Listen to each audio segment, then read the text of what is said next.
The Scum Villain's Self-Saving System, Chapter 36, Audio Source, WuXiaWorldAudiobook.com. Chapter 36, Blackened Reputation 2. Xiāng Tóngxiù narrowed his eyes and said, "As for what Kangchong Mountain Sect Qingjing Peak successor's character may be like, since when did other sects start jumping to conclusions based on a mere rumor?" The old palace master said, "If it were just rumor and hearsay, then naturally we wouldn't have believed it so easily. It's just that these words were spread precisely from people of your respectable sect."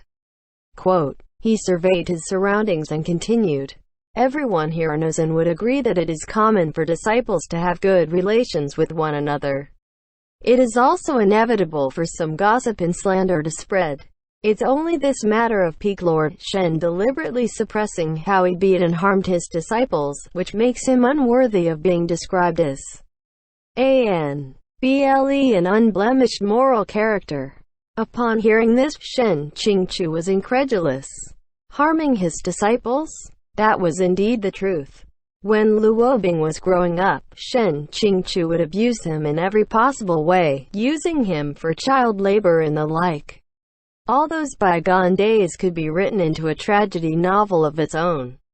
As for the rest of the disciples who were outstanding enough to be picked on, treated harshly, or evicted by Xiāng Tóngxiù, they were so numerous they could form their own gymnastics team.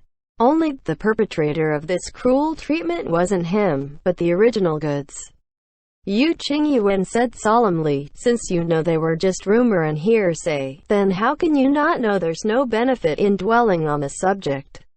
Admittedly, my younger sect brother does not habitually pamper his disciples, but to say he abuses them is crossing the line." Suddenly, a tender voice spoke up. Qin Huanyue could no longer resist the need to speak up for her crush.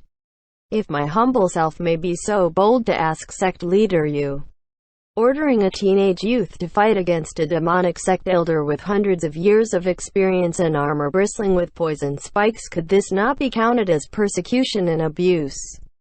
This time, Xiāng Tóngxiù could not continue to stand by like a quiet wallflower. "Neither spiteful nor mild," he said. "Whether it is or not, I don't know. But what I do know is, if a master pushed their disciple out of the way of the poison spike armor and blocked it with his own body, this probably can't be counted as persecution. What do you think, Luobing?"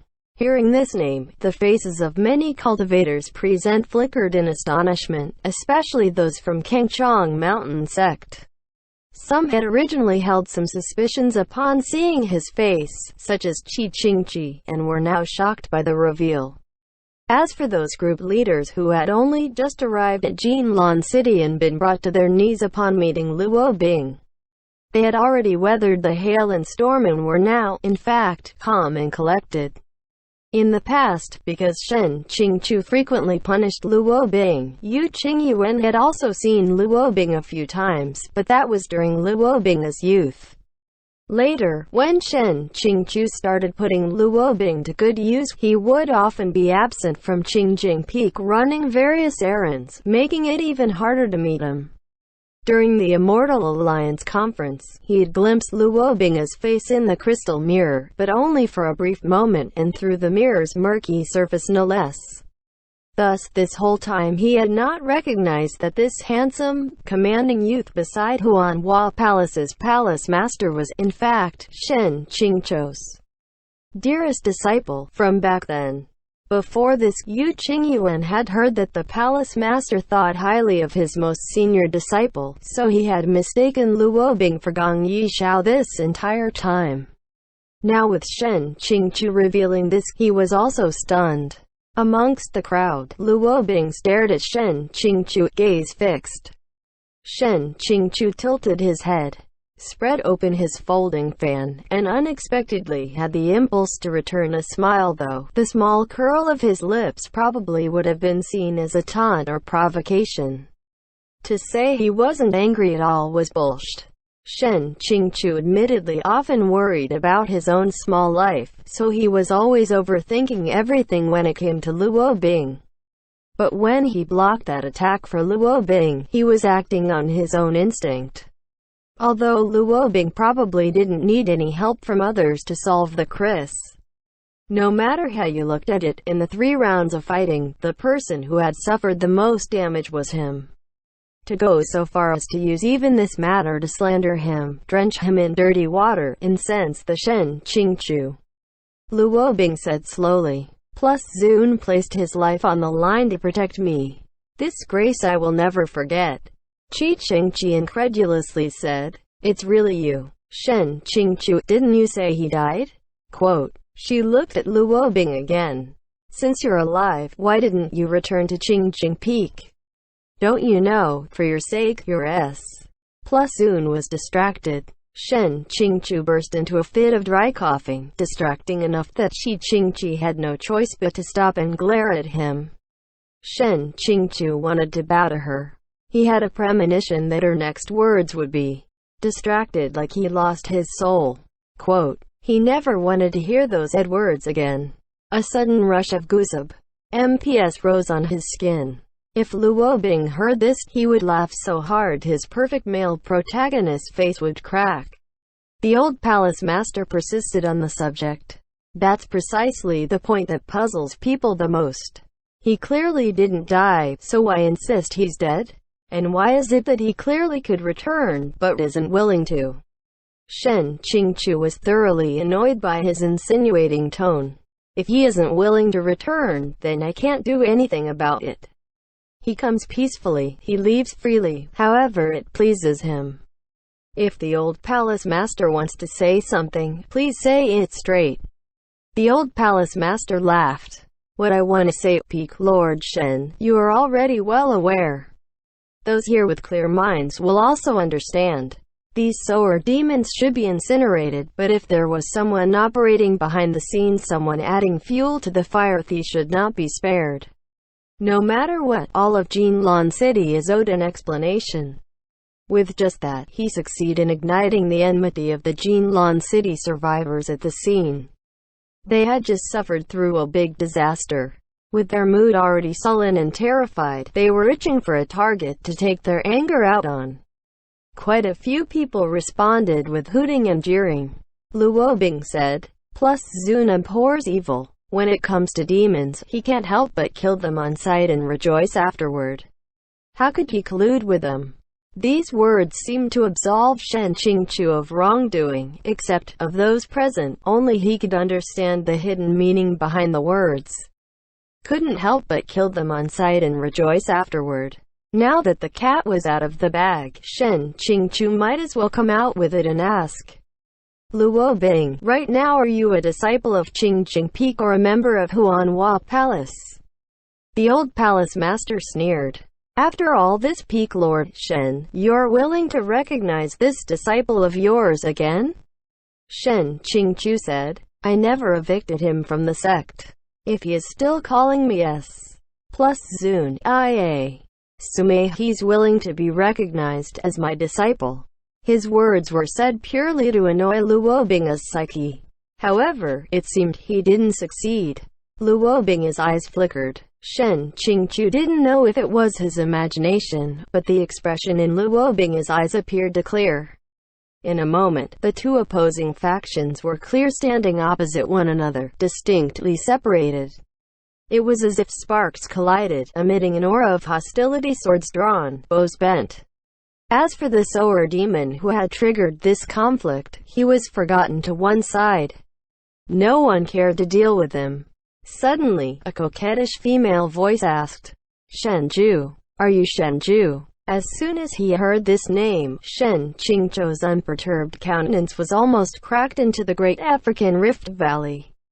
To H.L. with it all. Is it heaven's intention to kill me today? It's over. It's this woman. It's Chu Haitang. In the original work, Chu Haitang's appearance signified only one thing, Shen Qingqiu's complete fall from grace. Though Chu Haitang was no longer a young girl in the spring of her life, her face was as fair as a magnolia, painted gorgeously with makeup. Her body was slim, her bosom ample, her appearance was truly extraordinary.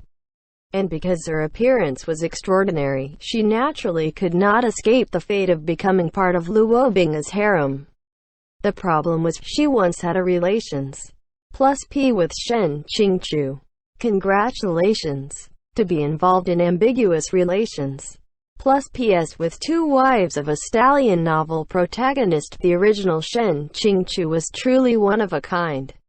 At least from all the stallion novels Shen Yuan had read, he couldn't find a second such character. But thinking back, this revelation must have been the thing that sparked the second wave of the readers' comments saying, "Cut off Xiāng Tóngxiù's family jewels. If you don't, I'll quit reading." Xiāng Tóngxiù's heart broke into a barrage of endless.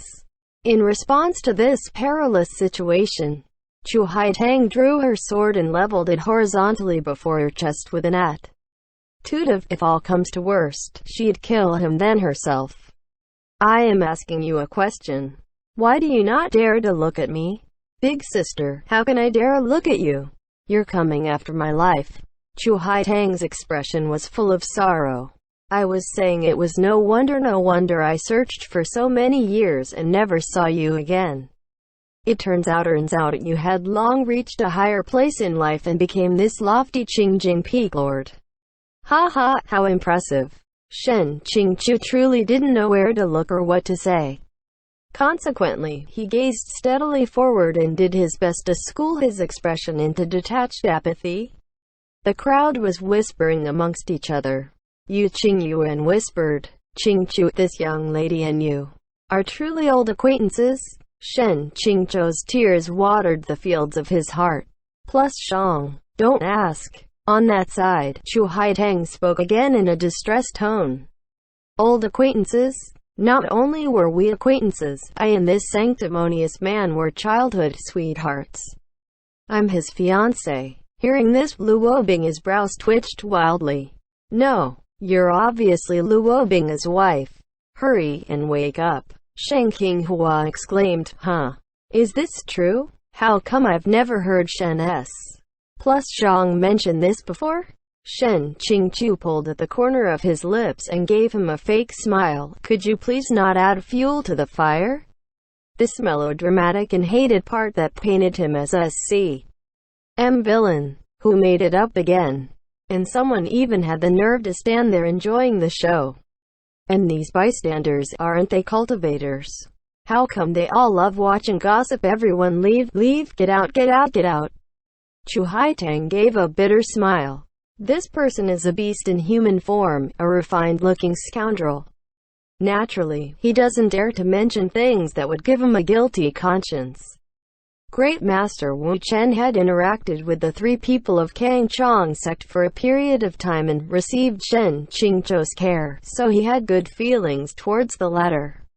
During Kangchong Mountain sect's dispute with Huanhua Palace, he didn't have the opportunity to interject. This time, he opened his mouth and said, "Amitabha, merciful Buddha, whatever words this lady benefactor has to say, she should say them properly and clearly.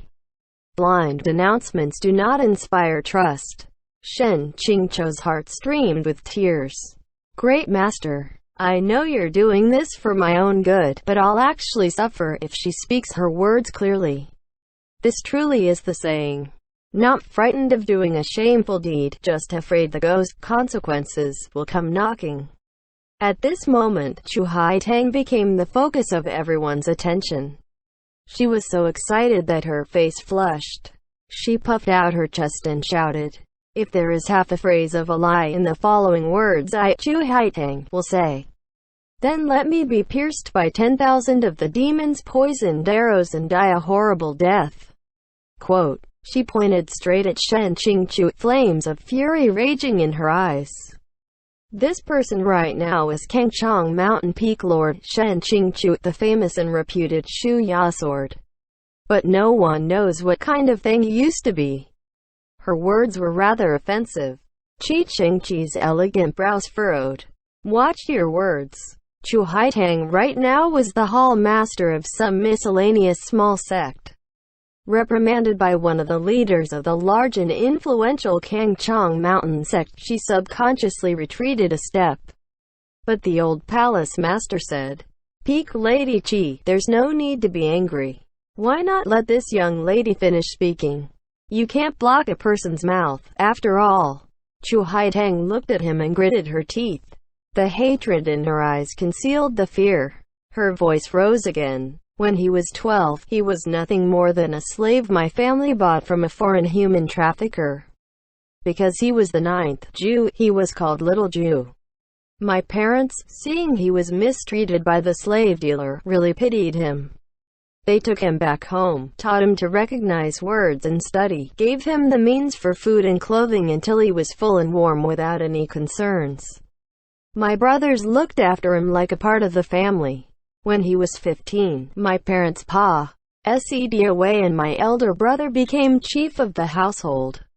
He removed the slave TLE from him and considered him as a foster brother.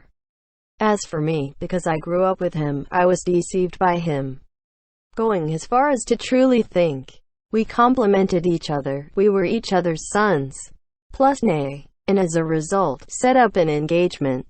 Shen Qingqiu was standing right there, forced to listen to his own black history along with several thousand other people. The countless unspoken words in his heart were completely changed into tearful silence. Tears surfaced in her eyes. When my elder brother was 19, a wandering cultivator came into town and settled there because of its nurturing spiritual energy. At the town gate, he set up a platform where young girls and boys under the age of 18 could come and test their spiritual prowess. He wanted to choose an outstanding talent to become his disciple. That cultivator had a body full of immortal techniques not a single townsperson didn't exclaim with admiration and praise. Shenju also went to the spirit testing platform. His apartment was good, so he was picked by that cultivator. Overjoyed, he ran home, wanting to leave my household. My older brother naturally didn't agree. In his eyes, cultivating immortality was an affair full of uncertainty. Besides, he was already engaged with me. How could he suddenly abandon his home and leave? He got into a big argument with my brother. At that time he was morose and cheerless. We thought it was just a temporary mood. We waited for him to understand and naturally accept matters. Her expression suddenly changed. Who would have known, that very night, his true beastly nature would be revealed?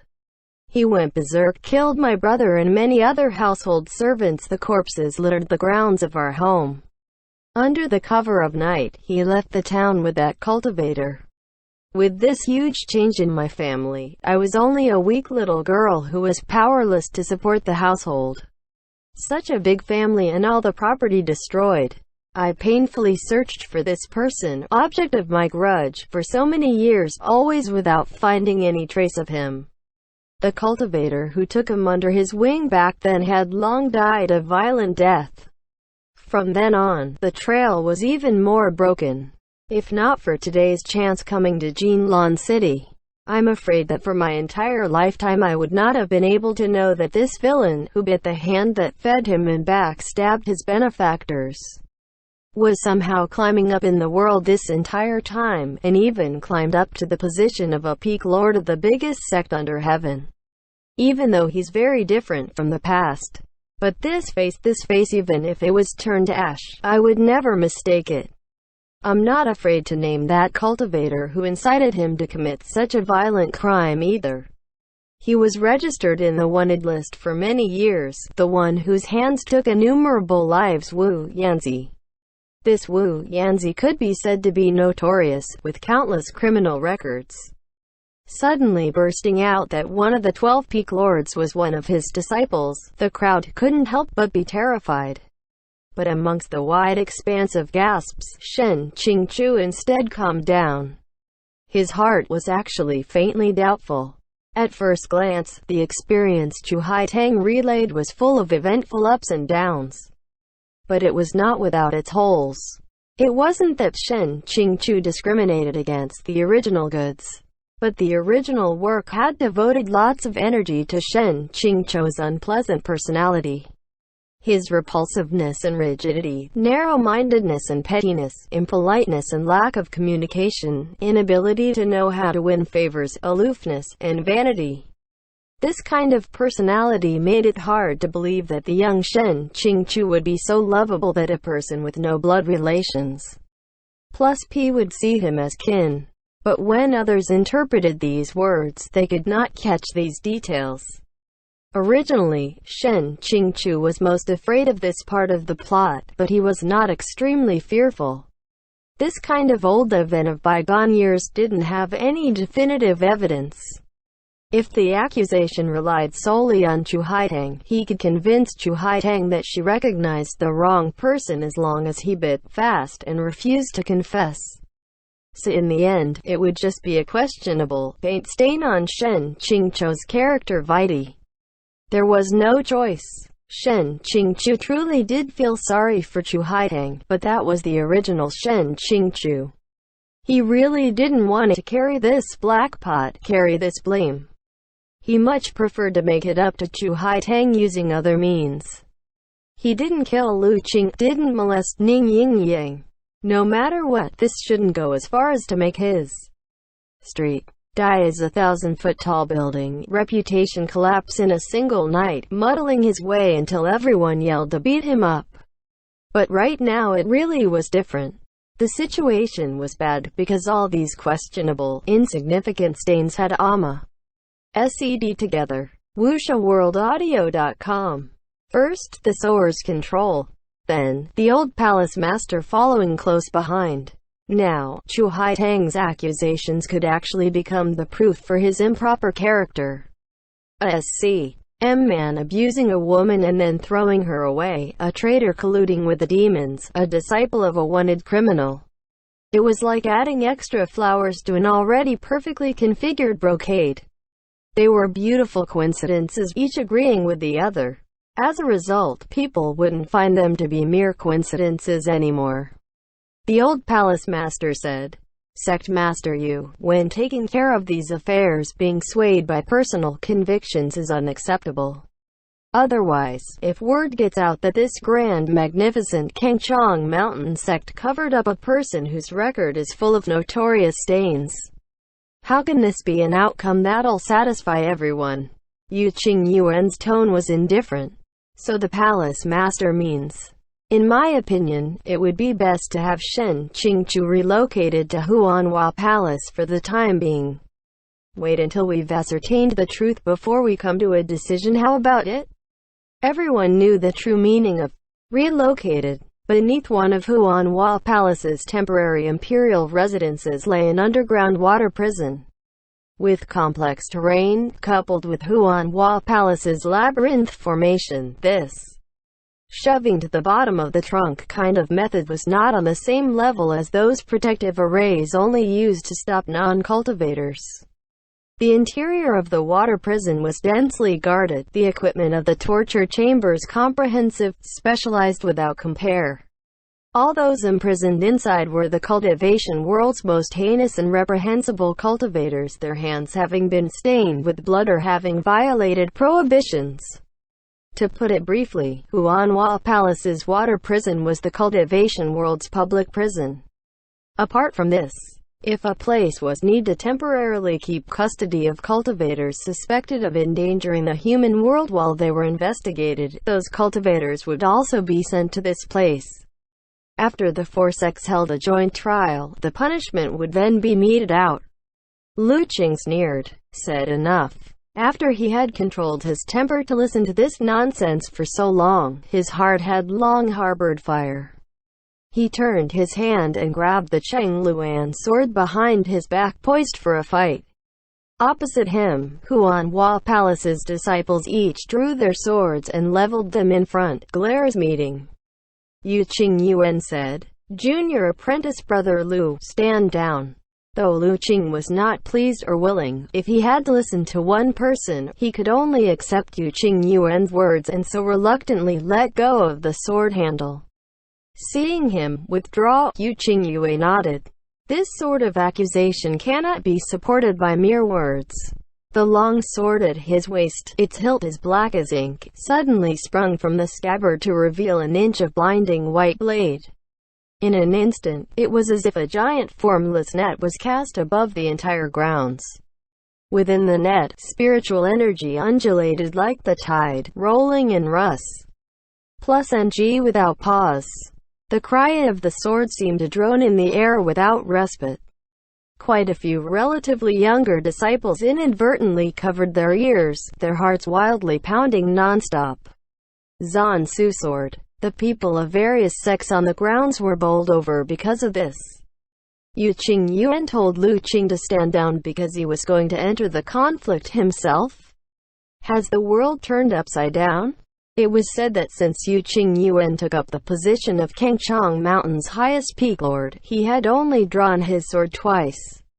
One time was the ceremony of receiving his office, the other time was in the battle with the descendant of the heavenly demon's lineage, Luo being his father. Though Zhan Su's sword only emerged an inch from the scabbard, everyone suddenly understood. To be able to sit on Chongding Hall's highest place definitely need more than just a mild and UNFL tired temperament. The old palace master said, lay formations. Was this the rhythm of war? The demonic clan hadn't even fought their way here yet when humans began fighting first. Shen Qingqiu saw this situation was wrong. He hurried to grab his sword and threw it out in front. Shu Ya's sword flew straight and stuck into the ground in front of Huanhua Palace's palace master. To throw away a sword was the same as surrender, indicating he'd comply with his sentence. The old palace master immediately retrieved the sword. He waved his hands to make his sect's people return to their places. Yu Qingyuan said quietly, plus DI. Shen Qingqiu said, plus Shang, you don't need to say more, the truth will speak for itself. Qingqiu is willing to be restrained. This old palace master was like an old and confused person biding fast and not letting go. Combing forces with the additional sower and Chu Haitang, being imprisoned was an inevitability, final nail to the coffin. In any case, the original work also had this happen. He thought he had managed to avoid it, but didn't. Antic 8. He would still wind up traveling the fixed route of the original plot. There was no need to harm Kangchong Mountain and Huanhua Palace to make two sects fall out, ripping their faces. Shen Qingqiu insisted. Discussing any more is pointless. I offer myself up freely. After saying this, he didn't look to see Yu Qingyuan's expression but instead swept Luo Bing a quick glance. Neither happiness nor anger could be seen on his face. He stood steadily in his original place, a clear-cut contrast to the surrounding cultivators who had their ears covered while their heads spun. After a long pause, Yu Qingyuan finally resheathed his sword. It was as if an invisible net was removed from the air. Shen Qingqiu turned towards Yu Qingyuan and gave a deep bow. With all said and done, he had given this S. plus Shang a lot of trouble. It really was embarrassing. Chu Haitang was still sobbing. When Chen W. Gue walked past her, she consoled her. Young Lady Chu, whatever the situation turns out to be, the three sects will give you proper retribution. Quote, she said, three sects, pointedly leaving out Kangchong Mountain to make her position clear. Chu Haitang's expression was moved, eyes BRG with tears, and raised her head to thank her. Upon catching sight of Luo Bing standing to one side, both of her cheeks couldn't help but flush. Shen Qingqiu internally rolled his eyes. On that topic, he'd just been entered right in front of his face, so why is it he didn't feel unhappy at all? Gong Yishao led some Huanhua Palace disciples to walk up, and the thing he held in his hands was very familiar. Lo, immortal binding cable. Goodbye, immortal binding cable, wave bye-bye. Gong Yishao's tone was apologetic. Elder Shen, please excuse me. This junior should treat you with respect. Before the truth comes to light, I will definitely not let elders suffer the smallest slight. Shen Qingqiu nodded, said 4 words. Thanks for your trouble. What good is it if only you treat me with respect? Looking at the expressions of all the Huanhua Palace disciples present, he could tell that each one of them wanted to eat him raw. After all, back then during the Immortal Alliance conference, the worst casualties were suffered by Huanhua Palace. They had endured a great offense. Once the immortal binding cable was looped around him and securely tied, Xiāng Tóngxiù felt his body sink. Before, whenever the without a cure poison flared up intermittently, he would only feel a blockage of spiritual energy, like a remote control with a bad connection that barely worked when hitting it. As soon as the immortal binding cable was on his body, it thoroughly cut off his spiritual energy, directly reducing him to an ordinary, physical body. The old palace master said, "What does everyone think about setting the date of the public trial to 1 month hence?" Lu Qing said, 5 days. The longer one was imprisoned in the water prison, the more one would suffer. Lu Qing saying, 5 days was to compress the course of the public trial preparation to the shortest time. Of course, the old palace master wouldn't agree. With this speed, I'm afraid much will be overlooked. Mediation was Jiaohua Temple's specialty. An abbot suggested, why not make it 10 days? Yu Qingyuan said, 7 days. No further delay is possible. The haggling of a crowd of sect leaders could be mistaken as a vegetable market. Xiāng Tóngxiù had his own considerations and hurriedly said, "No need to say more. Listen to the palace master's arrangements. 1 month. Any further delay would actually be favorable to the growth of the Dugra." Out of the corner of his eye, he looked at Shang Qinghua and wriggled his eyebrows. Shang Qinghua understood tacitly, 2 hands hanging in front of his body, secretly giving a "no worries, let me handle it" gesture. The only problem was, could he even survive in the Huanhua palace that was completely controlled by Luo Bing? Reika's notes. This chapter is by Wank and Stella. You might have noticed that it's double the length of the usual chapters.